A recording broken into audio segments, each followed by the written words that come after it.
Hello everyone and welcome to your Formula 1 News Round live on YouTube for today, Thursday the 10th of December 2020.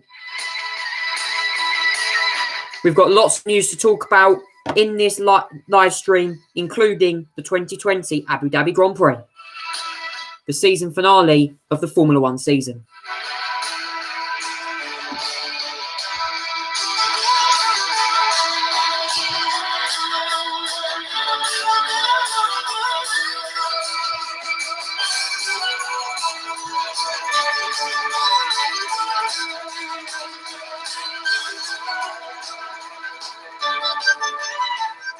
Welcome to the show. This is my first ever show on YouTube, so I'm hoping everyone will enjoy it. And yeah, we've got lots to talk about. I thought I'd do it on Formula 1 today because we've got a lot to talk about, haven't we? So it is the final round of the 2020 FIA Formula 1 World Championship. What a year it's been, guys.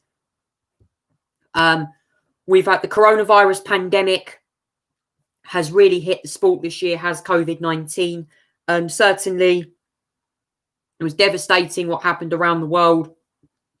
Many people were very, very concerned about what was happening with, obviously, COVID and also Formula 1 being on hiatus for about 4 months. Then in July, of course, the racing restarted with new protocols on face covering, social distancing, and also limiting personnel at the circuit. And also, of course, many behind closed door racing. It's been a very bizarre year for Formula 1 this year, but we have done 16 races this year and we're going to get a season in, which is incredible. We have a 7-time world champion. We have multiple race winners.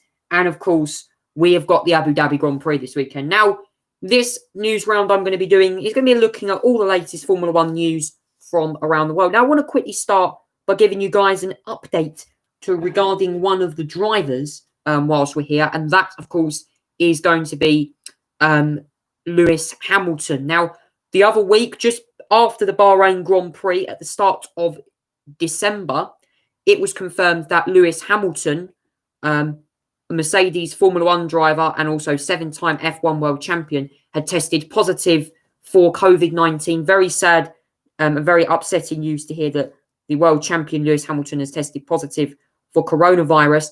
However, though, he remains in good health. He did have a test the other day. I believe it was negative.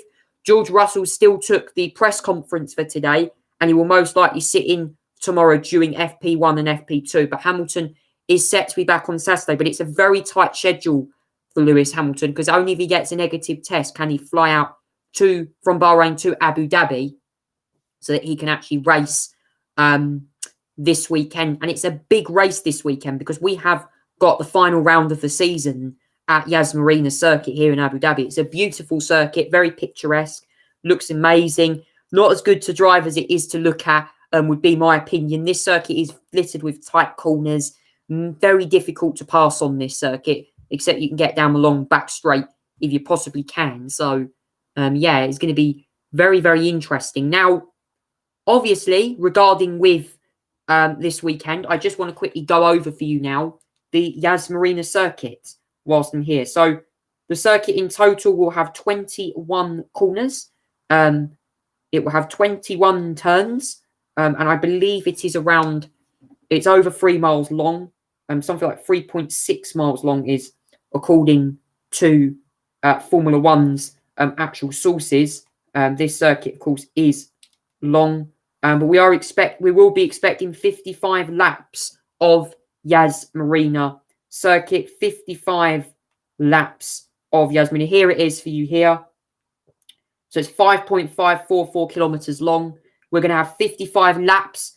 And of course, we're going to have 2 DRS zones. The first DRS zone, and I'm going to go over now exactly where they're placed. So DRS detection zone 1 is on the exit of turn 6 before turn 7. The first DRS zone is on the run between turn 7 and 8 chicanes. DRS detection zone 2 is on the exit of the turn 9 and 10 chicane.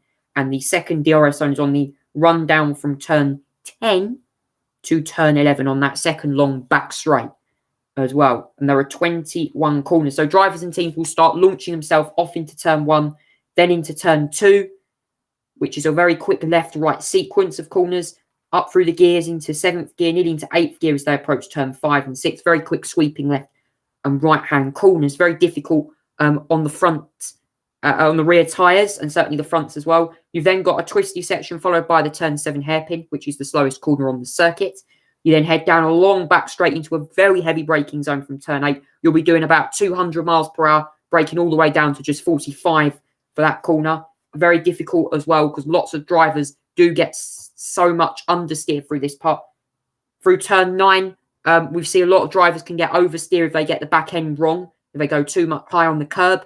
Then they run down into turn 11, and then through 12, 13 and 14, a very difficult sequence of corners, a series of tight chicanes, but taken at varying speed means it's going to be very difficult on the front, and there's quite high curbing as well. You then come through a flat out section into turn 17, which is reminiscent of Monaco, where there will be tight where we get close to the barriers as we come under the Yaz Viceroy Hotel. We then go through 19, which you want to try and run out and use all that exit curve and get close to the barrier as you dare. Turn 20 is a very quick flick to the right, but turn 21, you must try and line the car up. Run as wide as you can on the left-hand side, and then run. And then the run down into turn 1 will be taken up to about 7th gear there.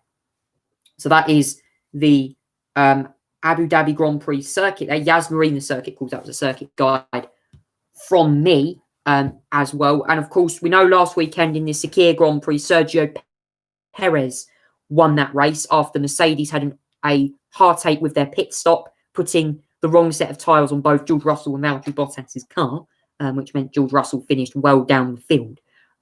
However, though, the good thing is this weekend we are at Yas Marina, and Lewis Hamilton, as I mentioned at the start of this live stream, he is still waiting a negative COVID test. He's still at the moment in Bahrain. Everyone else at the moment is in Abu Dhabi, in Yas Marina, in the UAE. Very strict measures here. The race will be held, though, behind closed doors. I'm just telling you now, that will be a behind closed doors race. No fans in attendance at all. There is going to literally be, all that's going to be is just very few people in attendance. I'm sorry to say this, guys, that the race will be behind closed doors. So if you're thinking it's going to be like last year's Abu Dhabi Grand Prix, it will not be, because sadly, we're in the middle of a global pandemic.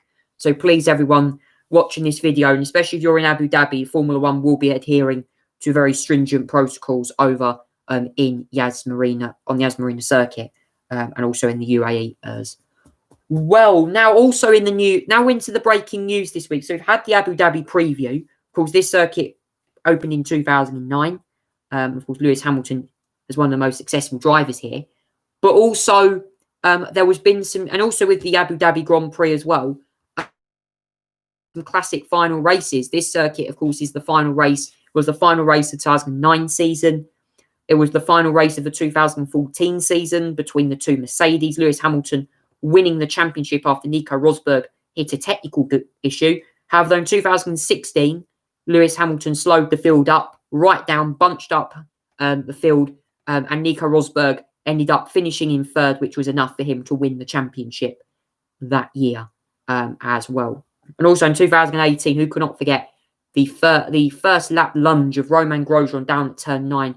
Nico Hülkenberg barrel rolling his way into the barrier that year.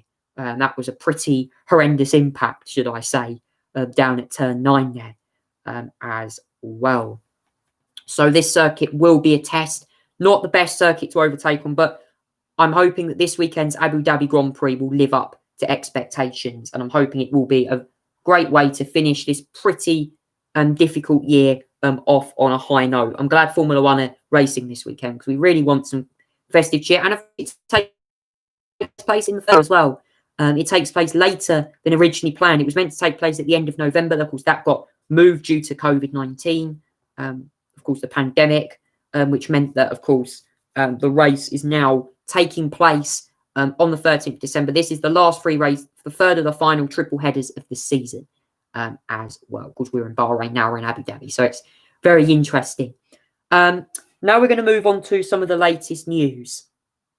I want to start quickly by announcing something that might be quite alarming to some of you listeners out there who are watching right now. Now, as you may be aware, in the last couple recent days that have been out, Nikita Mazepin has been sacked by Haas F1 team. Now, a lot of people might know, why is Nikita Mazepin's meant to be driving for the team next year?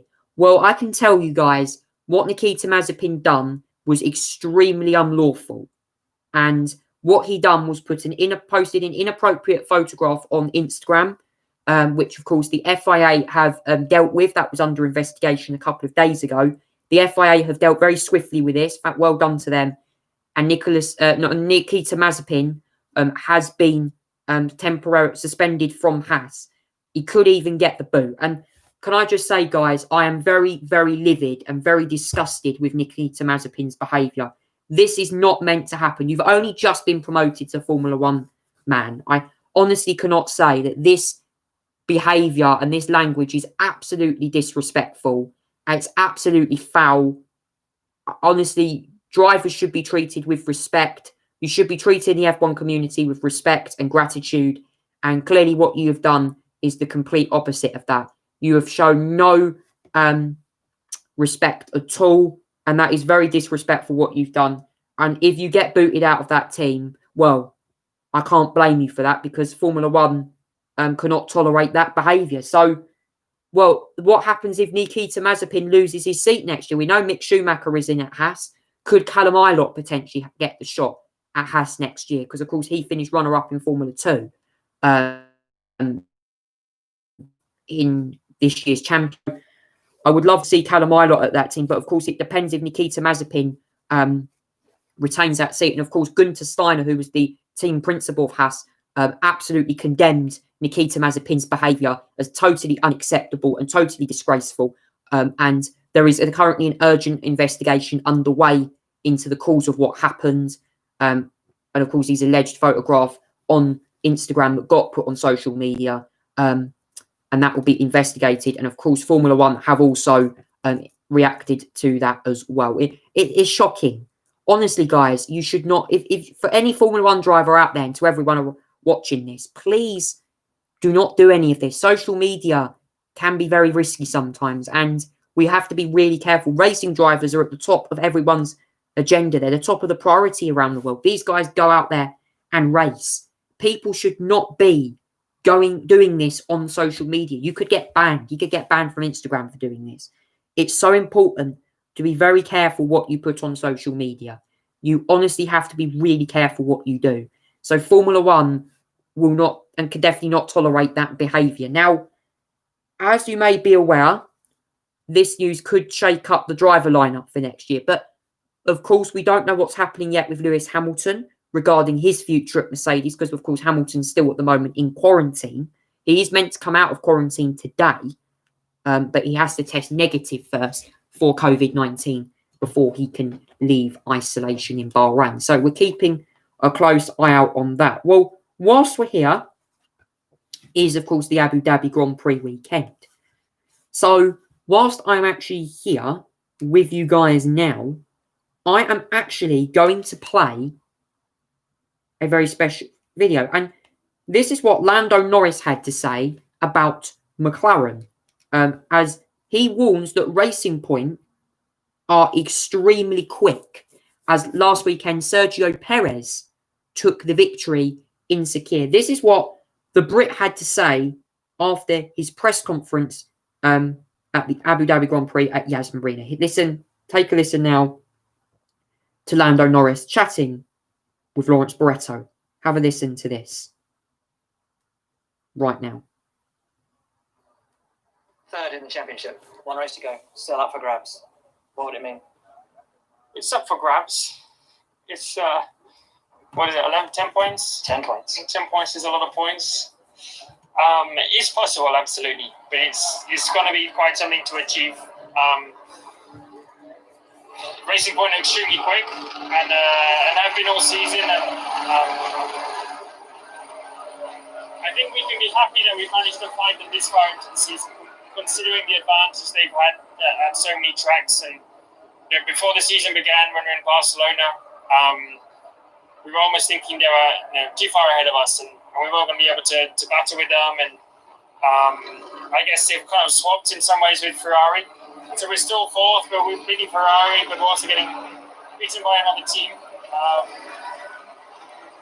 I don't know. We'll wait and see. We'll fight hard for it. It's obviously something big, and we'll put every bit of effort we can into it because third versus fourth in the constructors is something huge for us. So we'll do our best, but they're going to be extremely quick this weekend, and we'll fight to the last lap, but it's going to be tough. Big changes. That was actually Lando Norris there talking to Will Buxton. Of course, Lawrence Barretto is part of the same bubble as him. He's also going to be interviewing other drivers, I'm sure, during the weekend as well. So we'll keep you posted on that. This is what Carlos Sainz, his Lando's McLaren teammate, had to say about Formula One, as he said that Lando and I managed to enjoy Formula One and be competitive as the Spaniard departs for Ferrari at the end of the 2020 season. Have a listen to the Carlos Sainz. Very good, very good. One final weekend with McLaren. Could you have foreseen when you joined this team at the outset that you would grow to be such a part of this family? Probably not when I signed the contract, but as soon as I met the people and I started to feel part of the team, I immediately, I think I said it before, I immediately had a really good feeling about it. And that good feeling translated itself into results, into good times, and into performance, into evolution. And I'm leaving this team in a much better place than when I first arrived. And that gives me a lot of things to be proud of, a lot of good friends, a lot of people with an incredible motivation, great fighting and working spirit, and it's something that I enjoyed a lot and something that I'm definitely learning from and trying to obviously take with me on board. You won't be taking your Muppet friend with you. We've all loved watching you guys as teammates, watching you guys get on. How much will you miss being his teammate? Yeah, I won't be taking my Muppet friend, as he said, with me. But as I said, I'm taking a lot of good moments, a lot of good memories with him. We've definitely enjoyed our time as teammates in a team like McLaren a lot. I think we managed to enjoy Formula One at the same time that we managed to be as competitive as any other driver pairing in the grid. And yeah, it's been incredible. I mean, I wish Lando the best for the future. It will be time for me to build a new teammate relationship with Charles. So let's see how that goes. One final mission, though. Third in the constructors is very much up for grabs at the moment. 10 points in it. What would it mean to the team to get it? Yeah, it is up for grabs, but I think we need a bit of help from our pink friends. They need to do a bad weekend, let's say, and we need to do a great weekend in order to get ahead.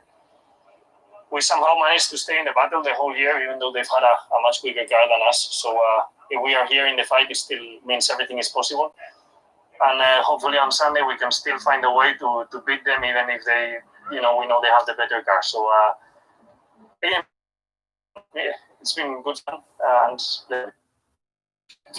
Thank you there to Carlos Sainz for that interview there with Will Buxton there. And I just want to say that McLaren certainly want this weekend to be a great weekend for them. They want to beat Racing Point in the Constructors' Championship. They're only 10 points behind going into this next race. So it's going to be crucial for McLaren to beat Racing Point this weekend, knowing that Racing Point had a very, very strong weekend last week in Sakir with Sergio Perez taking the win and a race in Formula One. So it's going to be interesting. And I think clearly looking at this list, it's going to be very huge. Now, of course, just to update you on another bit of news, Mattia Binotto will not be at this weekend's Abu Dhabi Grand Prix. He's been unfortunately taken home. He's had to fly back to Italy, sadly, because sadly he has fallen unwell and he will not be at the race this weekend. So sadly,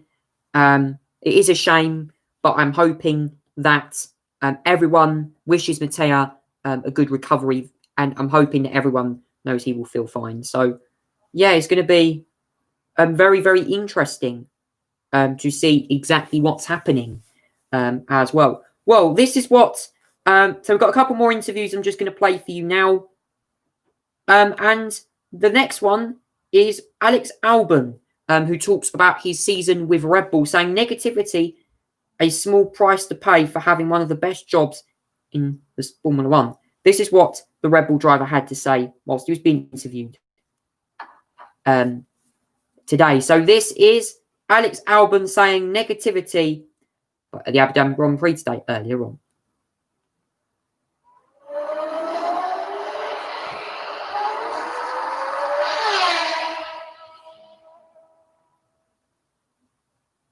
One race left in this oddest of odd years. Yes. How do you enter it? Where's your head at? It's kind of going to the last race, do the best we can, and that's that.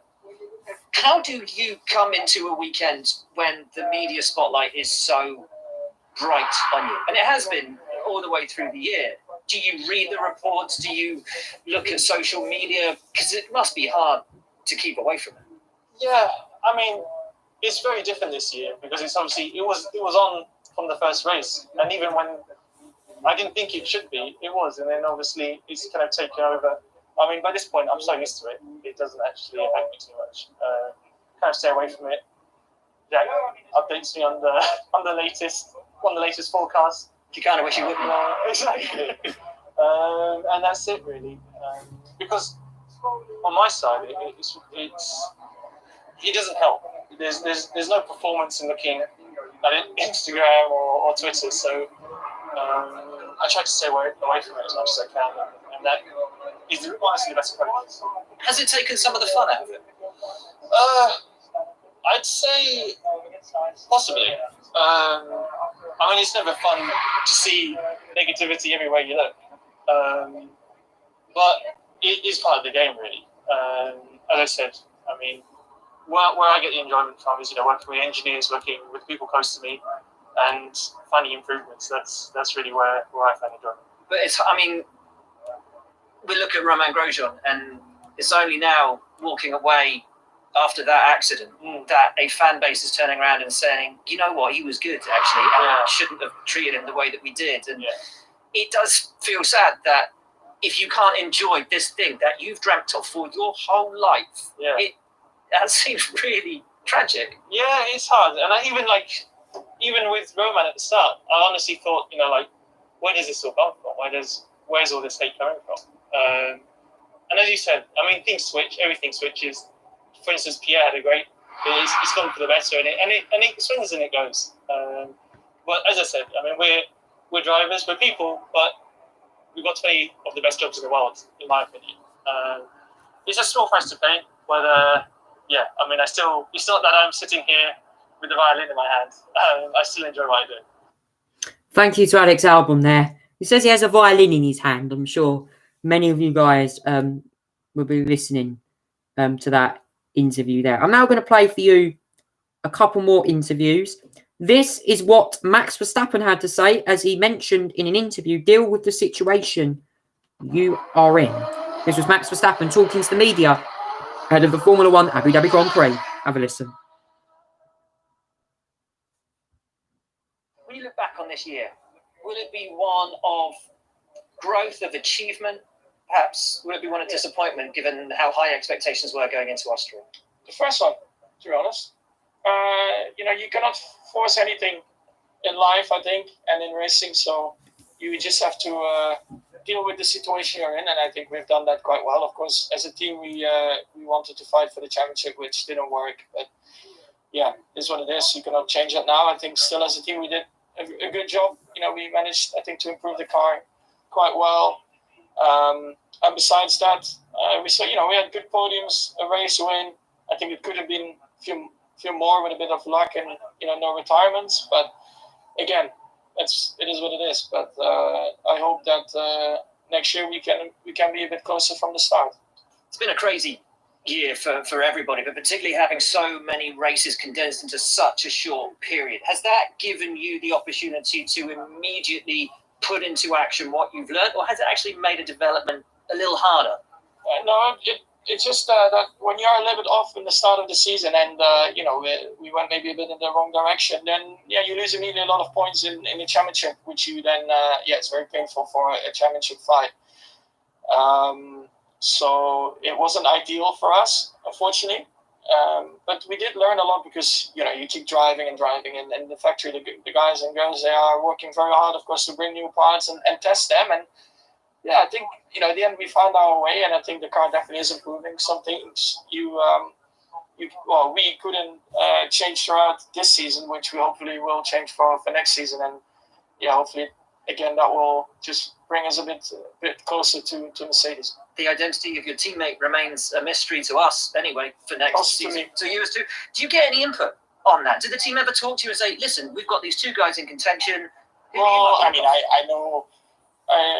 I know what they are to who they are talking, of course, but at the end, it's not my decision. I also don't ask because, yeah, I know I have my seat, and that's the most important to me, and I try to do the best job I can for the team. Thank you there to Max Verstappen for that interview there, mentioning that you got to deal with the current situation you're in going into that weekend or going into the season. Did you expect that you were going to be up there with Mercedes, with the high expectations you had? Of course, Max Verstappen saying you just got to deal with the situation you're in. So clear there's some of the interviews regarding Mercedes there, or regarding all the F1 teams were done very, very well.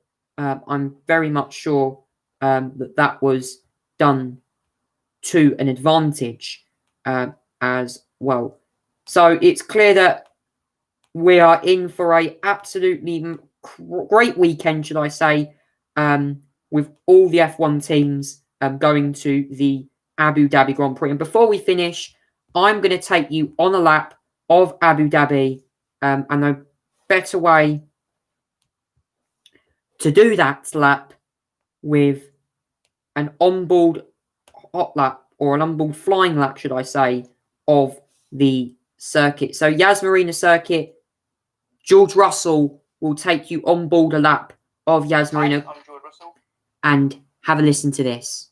Here's a lap of Yas Island, Abu Dhabi. Coming up into turn 1, you're going up the gears at the 7th and braking just before the 50-metre board.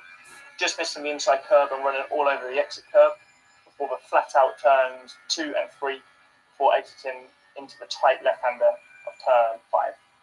Braking nice and late and using all of the inside curb on the left and all on the right-hand side as well, before pulling the car all the way to the right-hand side, being nice and wide on the entry phase to get a nice clean exit onto the first long straight.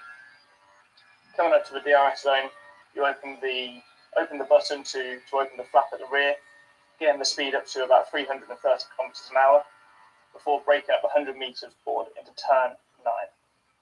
Down a number of gears, just clicking the inside curbs with the left and the right before once again getting a great exit using the curb and going down the following straight.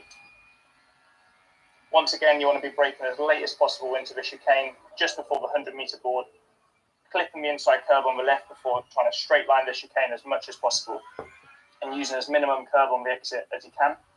Straight away into the next left-hander before you go into the very tricky long right-hander where it's very easy to lock the inside front.